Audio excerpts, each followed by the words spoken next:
Well, hello, welcome. Such a beautiful day out there. A little bit chillier than I expected for Little Rock, but that'll do. Want to see a show of hands here because I'm going to be a little bit short on time and I want to plan my remarks accordingly. How many out there have not read the book Proof of Heaven? You will not be graded on this. Okay, good. All right. Well, you might wonder a little bit about what all the hoopla and excitement is about because the book definitely struck a chord, and I see it more as a reminder to souls of something souls know deep down. I think the best way to kind of portray the background of why I think this has had such an impact and what it really means to this world is to show the story arc of what I've been through personally, because it is a very personal and heartfelt story. And to see that, you really need to see where I came from. I had grown up in a home in Winston-Salem, North Carolina. My father was very influential in my life. He was an academic neurosurgeon who trained other neurosurgeons. He was very scientific. So I grew up in a home with Scientific American, that monthly journal lying around, and I read it cover to cover as a kid. I've always known science is the pathway to truth. Now, my father was also very spiritual. He had grown up during the Depression, had been a combat surgeon in the Pacific in the Second World War, and his strong spiritual faith in an infinitely powerful God is what got him through a lot of that brutality and through much of his life. And of course, he knew that if he operated on a patient and that patient did well, that his part was very minor. He knew that God was working in healing much more powerfully than he ever could as a mortal human being. Now, of course, I grew up in the 60s and 70s fully believing in that power of science.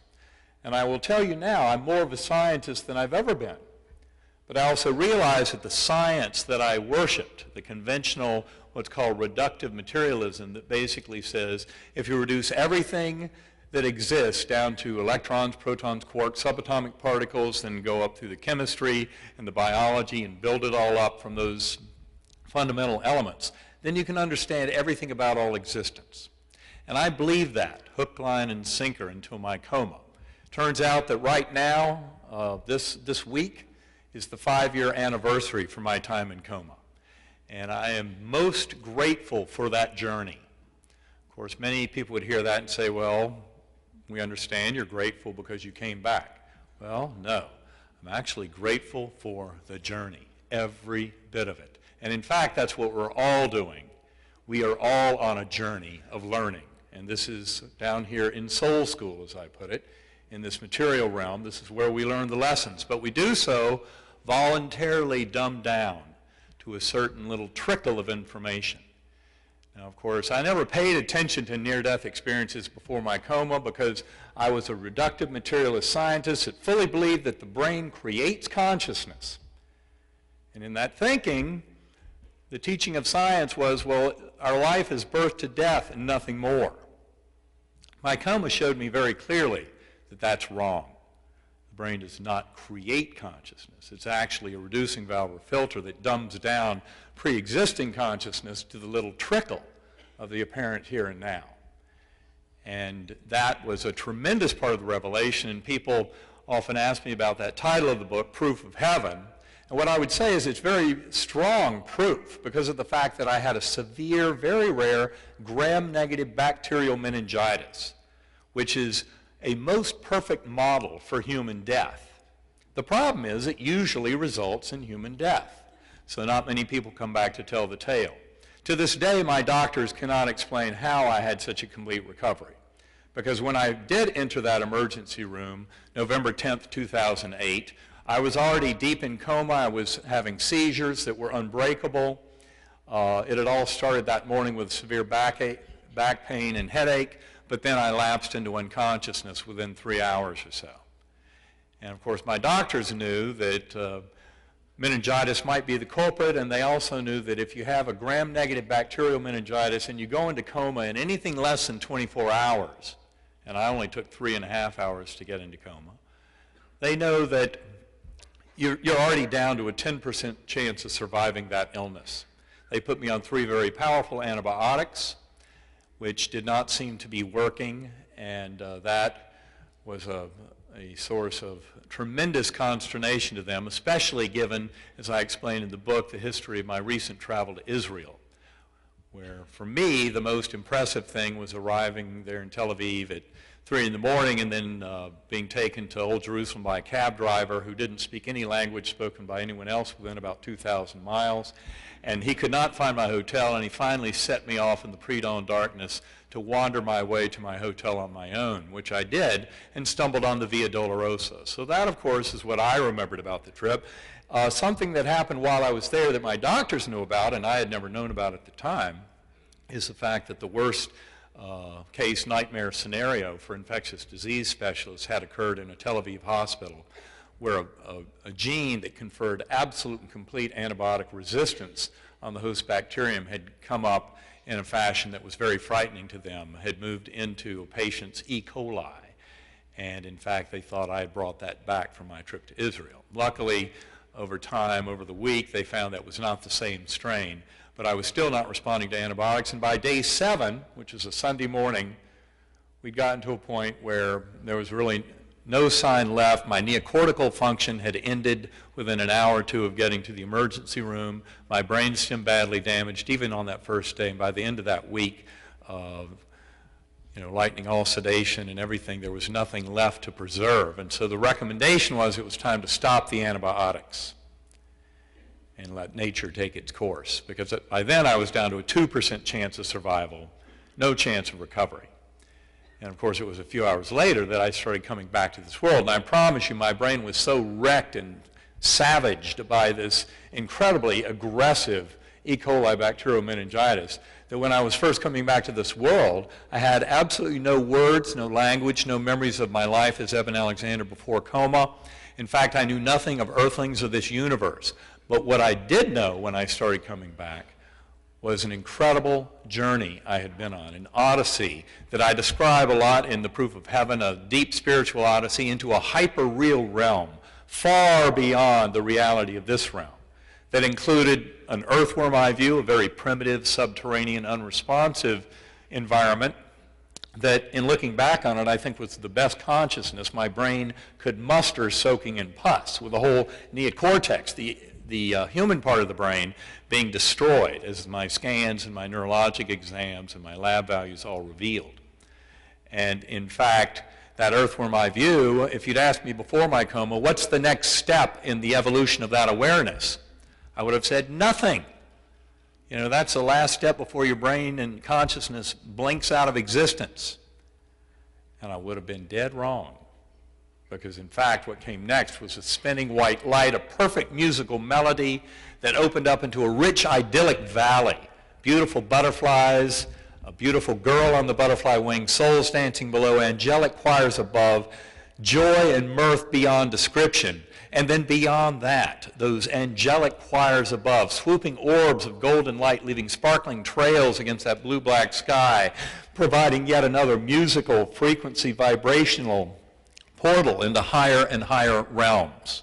That's why so much of my research today is work that I do with Sacred Acoustics, with Karen Newell, who's here in the audience. Karen Newell and Kevin Cossey of Sacred Acoustics are involved in coming up with sound meditations. I mentioned some of that towards the end of the book, of how sound has been used for thousands of years to enhance deep meditative journeys. For those out there who are interested, you can go to sacredacoustics.com to learn more. Go to my website, lifebeyonddeath.net, to learn more. Go to eternia.org, which is also listed in the book.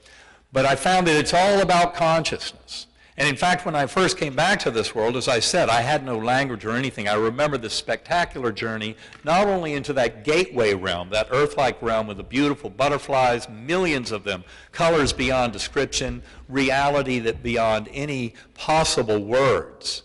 And then through those angelic choirs and hymns, seeing all of that world collapse down, and the concepts of space and time as we see them completely compactified from that point, and then higher into this deep realm, this what I call the core, infinite inky blackness, formless, timeless, absolutely filled to overflowing with the infinite love of that divine.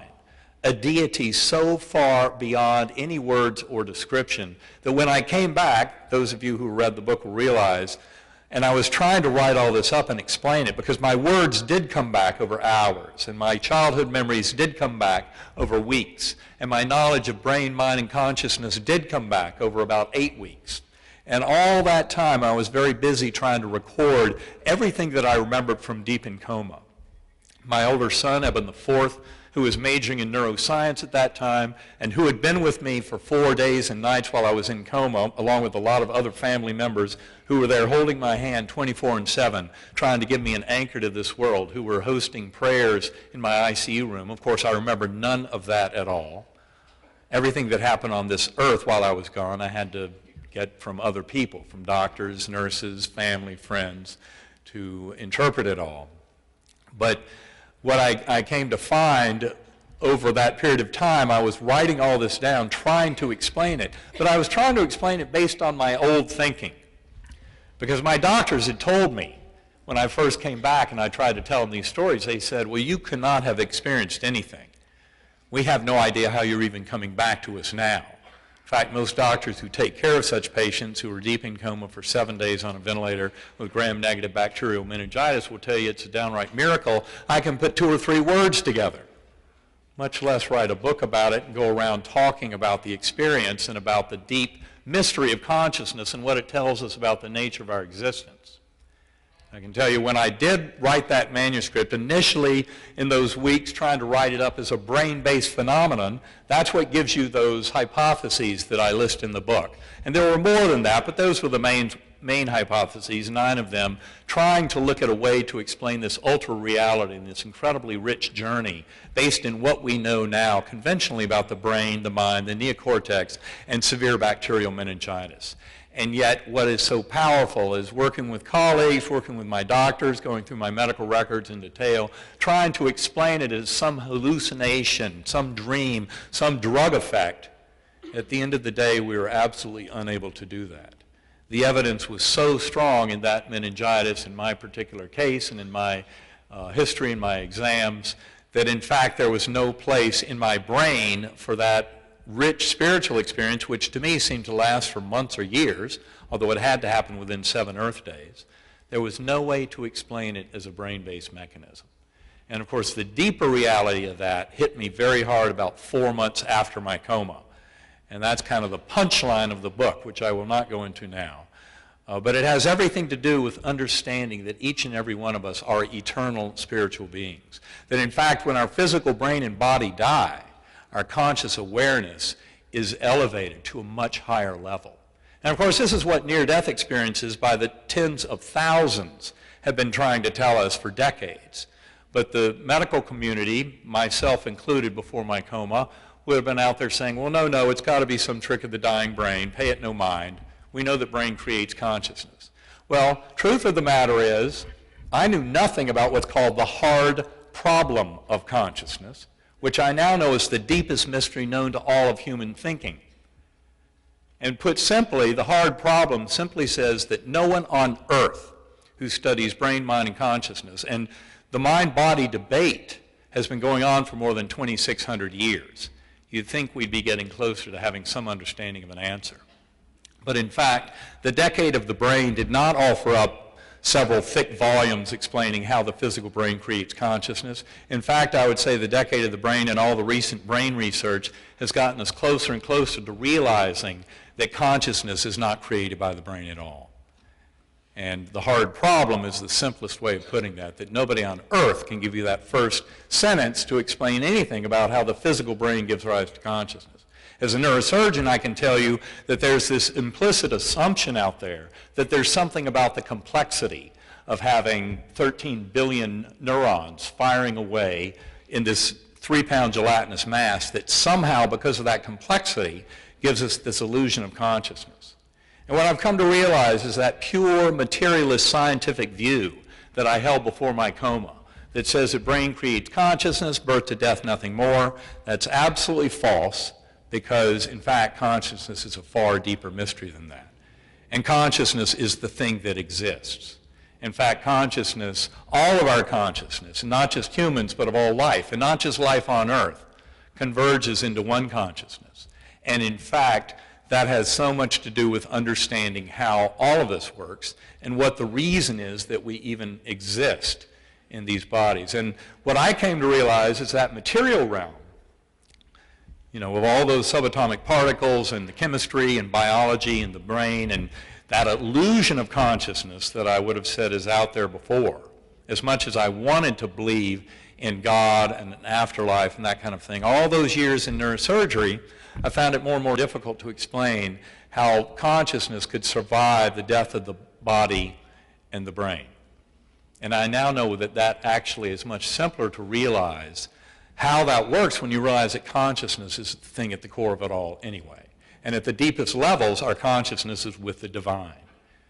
So that God, that infinitely powerful healing source, that in my coma, when I came back, I was so awed by the experience of that deity that I did not even use the word God, because for me the word God was a puny little human word, and it brought up these images, you know, from my Sunday school and from my earlier years that had nothing to do with the power and awe and the infinite, unconditional love of that Creator for the creation and for all beings in that creation. And that's right at the core of each and every one of our consciousness. That's why you don't have to die or almost die to get this, just by being a conscious being.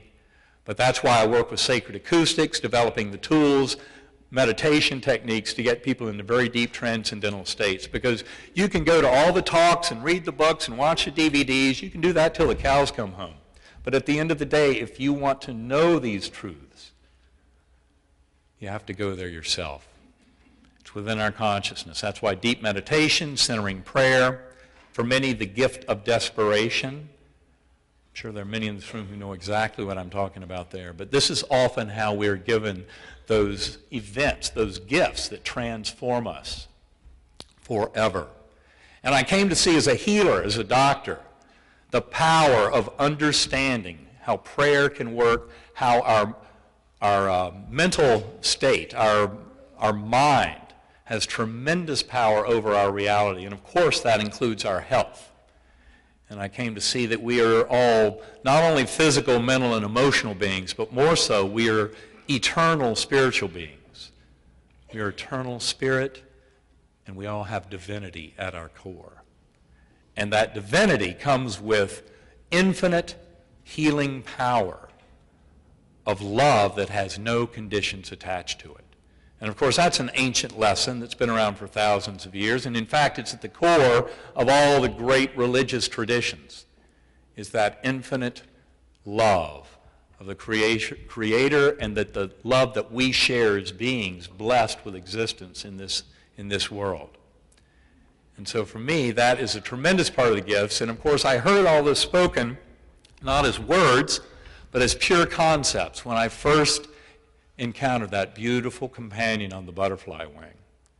And those who've read the book will realize she was a tremendous key, a gift to helping me understand the reality of my journey because of the nature of how she was there, and it was impossible to explain her presence other than knowing the deepest truths of our eternal spiritual beings and the divinity that we all share. And so I think going forward, the best part about proof of heaven and what it brings to this world is a way to see that the stale old dogma of some of our scientific and religious teaching, for example, that you're either spiritual or scientific. Well, actually, I'm more scientific now than ever, and that's because I realize science must broaden its boundaries tremendously and admit this deep mystery of consciousness and the fact that our souls are eternal. And it has everything to do with understanding how healing really works and the purpose for our being here. And much of that does involve the fact that the eternity of our souls, and the fact that I deeply needed to explain how an infinitely loving God, infinitely powerful God, would allow for all of the suffering of innocents like children and animals, the transgressions on this world. There's far more suffering and pain than one could imagine with an infinitely loving God. How could that God allow all this to happen? And I saw in my journey that a huge part of that understanding has to do with the fact that eternity of soul also implies that we are reincarnated, that we come back.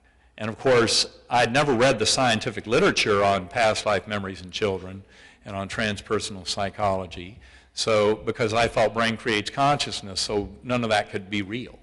I now realize the scientific literature on it is very strong. Of course, there's several references for that in my book. And it also explains so much to realize that often if we lose a child, that child is a very advanced soul. Here, teaching loved ones and soulmates deep lessons about the nature of our eternal existence, connectedness of our souls with each other, and that in fact we are all divine creatures that are infinitely loved by the most powerful source in the universe. So it comes to a whole new understanding of how this all works. And I'd say it's only really bad news for those who are so close to a theory of everything in that simplistic kindergarten level of materialist scientific thinking, who were so hopeful in this world to publish or perish, as I used to say at Harvard, publish and perish, but so used to thinking that they're close to a theory of everything. Well, I'll promise you from my journey, human brain and mind will never, ever understand fully the workings of that divine. And in fact, we'll never weigh in pro or con the existence of that realm, other than to point out that the hard problem of consciousness is a deeply vexing mystery, and that should be a clue to all of us that something much deeper and more mysterious is going on here. The material world is not all there is at all. In fact, it all is supervenient. It rises from that realm of infinite divine consciousness, soul, and spirit. And so I think with that, what I'd like to do is thank you once again very much for being here today. It's a real honor to be standing here before you and sharing this. And we'll open it up, maybe 10 minutes of questions. So thank you very much. God bless you all. Thank you, Dr. Alexander. Thank you. Thank you so much. If you'll raise your hands and then wait for the microphone because we'll need to hear the microphone. Let's see. We have a question right here. I have read your book, and I have a question if you've had any more communication with... Yes. The answer is yes. And that is, in fact, as I was trying to uncover this and began to appreciate what had happened and what it meant, of course, I saw that consciousness is the key. And in point of fact, it turns out that the only thing any one of us truly knows exists is our consciousness. The rest of it is really kind of a bit up in the air, but that's the one thing that we know truly exists. And of course, let's realize that modern neuroscience would tell you that everything that's ever happened in your experience that you remember as your experience in this world before the time you were born is basically the firing of those 13 billion neurons in a 3-pound gelatinous mass floating in a warm, dark bath. It's a model. Don't take it overly seriously. And so I realized consciousness was the key to an understanding. I mentioned a bit during my talk about how God was way too puny a word. And so I used the word Om because Om was the sound that I heard in that realm, especially in the core. Infinite inky blackness filled to overflowing with the love of the divine and a creator that is beyond any words or description, and that brilliant orb of light. And so for me, meditation became a way to go back in there and get, not just to get access to those memories, but to re-enter that world, that realm, that oneness with that God. And when I talk about meditation, and of course the sound meditations from Sacred Acoustics, for me that is a form of centering prayer that has an infinitely loving God at the core of it all. And yes, I've encountered my guardian angels and other guides in that realm very well. And that's important to understand. The voice in our head is not our consciousness. And of course, I didn't know that before. I thought that voice in our head is consciousness, and that's a very misleading concept. It's the observer of that voice that is consciousness, and that's what we can access much more richly in deep meditation. So whenever I go into meditation, I try to do that 2 or 3 hours a day, It's all about letting that little voice in my head offer up a request, state an intention, offer some gratitude, because for the last 5 years I've been nothing but gratitude. But then that little voice goes into timeout, because there's much greater wisdom in those deep meditative states. I had a question right here in the front row. Yes, right here. I have a girlfriend here that lost a child 2 years ago, a very young child, and she actually has been able to connect with her through the cosmic mind. And I brought her here today so that she can hear someone else that has actually had. I've had a near-death experience. Some of us here have. There's also a book called the Urantia book. Yes. Are you familiar with it? Yes, I am familiar with that. Okay. I'm working my way through it. Well, yes, it is a work in progress, but it is the blend of science and spirituality.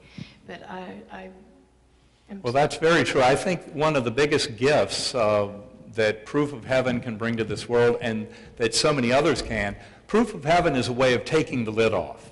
It's only one little story. There are millions of stories out there, and a lot of them have to do with communication with our departed loved ones. And it's absolutely real. I cannot stress how much that is absolutely real. It's not some little figment of the imagination, some little make-believe, because often we get clues from those communications with those who are passed over that are critical in the moment, then and there, about helping us with our own health and our own knowing about our lives. They prove to us they're actively involved. This is not just some memory.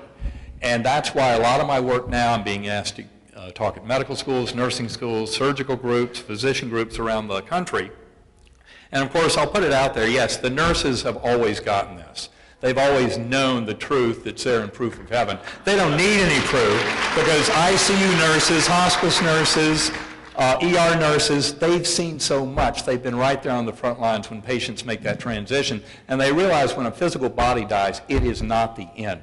And in fact, what I'd like to see is changing up hospice in this country, following the model of birthing centers, showing it's a celebration, it's an awakening, it's an adventure, making that transition to a much higher consciousness. There's no question in my mind. There are millions of stories out there that confirm this, and that show that that little materialist model, brain creates consciousness, is woefully inadequate. And so thank God for other people who will share their story, and there are millions out there. And that's also why we started eternia.org, ETERNEA.org, which is listed at the end of the book. And it's all about letting millions share their own spiritually transformative experiences, not just near-death experiences, but all the many forms, including after-death communications, deathbed visions, past life memories in children. I mean, there is so much evidence out there. It's absolutely overwhelming. And it's time for our scientific community to wake up to that. A lot of scientists do get this. So, I mean, I can speak for myself. I was a little slow on the uptake. I needed a big thumping. Okay. So finally, I'm starting to get it. But thank God for other people who share their stories, because it's absolutely real. When the physical body dies, it's not the end. There's a question right here in the back, the very back. Yes, ma'am. Just go ahead and stand up, and they'll get you a microphone. Wait a minute. Wait for the mic, please. You want a mic?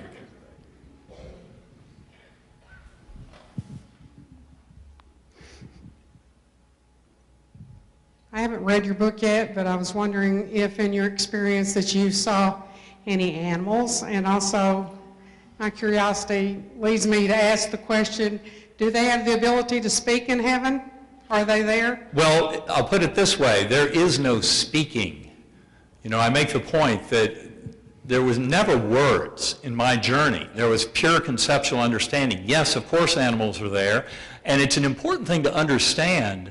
Again, it gets back to what I said a few minutes ago. The little voice in our head, you know, that is not your consciousness at all. There's the observing mind in you that witnesses that. Animals can actually have a much richer spiritual existence because they're not bogged down by the little, you know, rational voice in the head.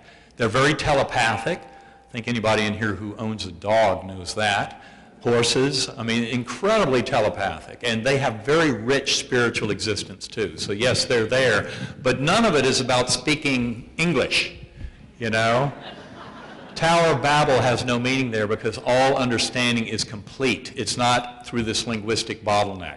And that, of course, is something that so many who have had near-death experiences and other spiritually transformative experiences talk about. Yeah, we have time for one more question. Yes, sir, back there at the back. Yes, sir, raise this.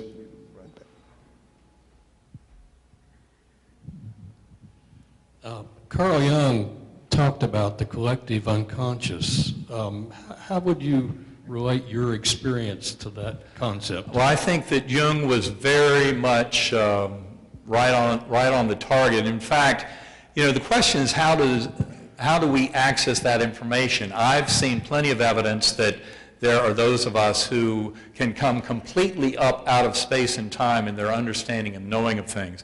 And whether they're accessing what are called the Akashic records or the quantum hologram, as David Bohm and Carl Pribram put it, how is this information knowable? And I think to understand it, you need to understand that our ideas of space and time are just about ready for a complete overhaul because they're not correct. And those who pursue quantum mechanics and trying to get deeper into the mystery of quantum gravity and understand more deeply how the physics of this realm is put together, of course, it really gets back to the original mystery of quantum mechanics, which drove the founding fathers, very brilliant thinkers, into mysticism because it told them that consciousness is responsible for painting the unfolding reality. And I would say our current physics community has not really done a very good job over the last 100 years of trying to interpret what those experiments are truly saying. But it gets down to a deeper understanding of consciousness and what it is, and also space and time, because in fact past and future are not what they appear to be. And this is all something that you get into as you pursue deeper and deeper into the materialist science and physics and cosmology, trying to understand it all. I said a while ago that the brain does not create consciousness. In fact, it's a reducing valve or filter. That's an idea that came along in the time of Carl Jung, who I think was very into this, as well as William James, Frederick Meyer, people who were deeply into the psyche and the knowing of human consciousness and what it truly was. They saw plenty of evidence that aspects of personality survive bodily death, and they were the ones who originally coming up with a filter theory or some kind of transceiver theory to explain how consciousness comes in. Some modern people will put it out there and say that the brain is kind of like the television set. So, you know, the program comes through, but don't think you're going to find the actors in the program inside the brain. The brain is simply the machinery that produces output from mind or consciousness. And I think we're just beginning to wake up to that in a scientific sense. Again, it's only bad news for those who thought they were tantalizingly close to a theory of everything, because we're not and never will be. Let's give another round of applause to Dr. Eben Alexander. Thank you. Thank you all very much, and God bless you all. I'm going to let you go about it. And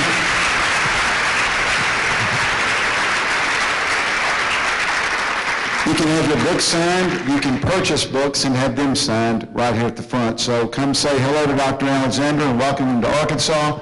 Thank you all for being here. Special thanks to Nikolai DePippo for running the best college speaker series in the country. Thank you all.